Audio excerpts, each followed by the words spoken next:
Farmers are struggling to survive. $25 billion on a war in Iran that no one wants. You will hear a lot of BS arguments about the environment. This bill and this amendment, it does nothing to help them. In today's House debate, members of Congress clashed over farming policy, emissions standards, and the economic realities facing American producers. Here's the exchange. Thank you, Mr. Chair. This amendment is very simple. Does Congress really care about American farmers and consumers, or about big ag screwing them on the farms and in the grocery stores? Does Congress really care about affordability, or is it just a lip service during an election year? All this bill does is exempt large tractors and combines from unreasonable Clean Air Act emission standards we already wait for military equipment in the name of national security. But isn't not food security just as much national security? And really, how much damage to the environment is a combine going to do in 2 weeks in the field? These emission standards, however, are doing real damage to family farms and grocery prices. They make equipment extremely costly, prone to breakdowns, and less reliable, causing delays, fires, and higher prices for consumers. Ask any farmers about DEF, diesel exhaust fluid, and you will hear it. Farm equipment and input costs have increased 30 to 100% in just 5 years. Farmers are struggling to survive, and consumers are struggling to afford groceries.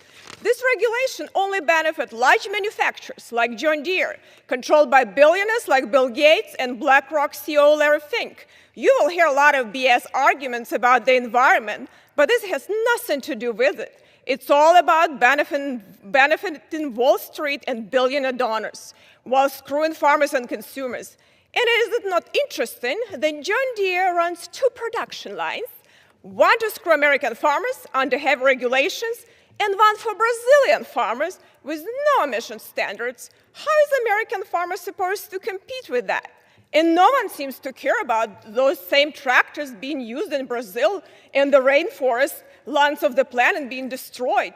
Democrats destroyed American mining and manufacturing, and now we appease China. Now they want to do the same to American farming, leaving us begging Brazil to feed us. Brazil, which has teamed up with Russia and China to take us down. I know that big ag lobbyists are working hard through congressional staff, which many of my colleagues, unfortunately, are controlled by, to defeat this amendment. These staffers have never held a real job.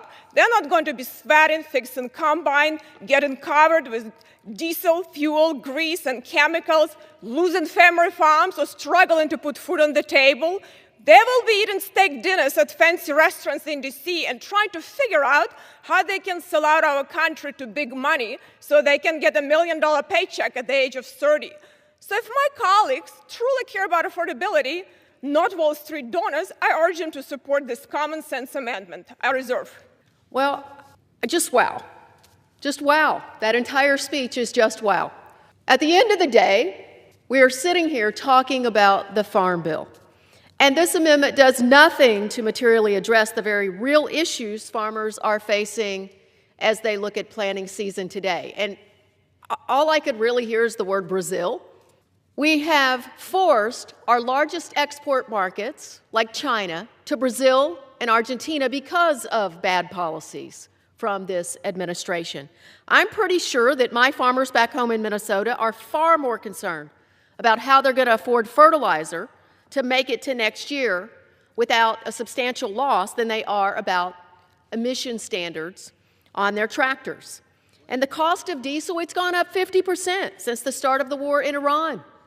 Where are my colleagues' amendments today forcing this administration into policies that actually help family farmers? The tariffs have sent our trading partners to other markets, perhaps never to come back. And let's talk about the domestic markets that we could be expanding into in this country, like year-round E15. But are we taking a vote on year-round E15 today? No, because my Republican colleagues cannot even get themselves pulled together. Folks, if we're going to talk about helping farmers' bottom line, this bill and this amendment, it does nothing to help them. We are going to be right back where we are 1 year from now, asking what is going to save family farms if we pass this version of a farm bill. And this amendment does absolutely nothing to help anyone. When we think about this farm bill, we think about the $187 billion in cuts to the SNAP program. That's $25 billion, folks, directly to farmers' bottom line. You know what else was $25 billion so far? According to the Secretary of Defense, the war in Iran, $25 billion.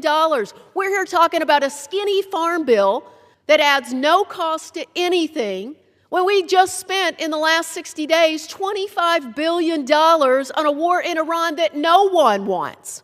Folks, this amendment is terrible, not to mention the critical role of the Clean Air Act in making sure that the health and safety of Americans across this country is secure. You know why Brazil is getting all our business? Because they're cutting down the rainforest, and they're planting our commodities, our business. I urge my colleagues to oppose this amendment, and I reserve the balance of my time. For more full, unedited congressional debates and policy discussions, subscribe and follow the channel. Share your thoughts in the comments.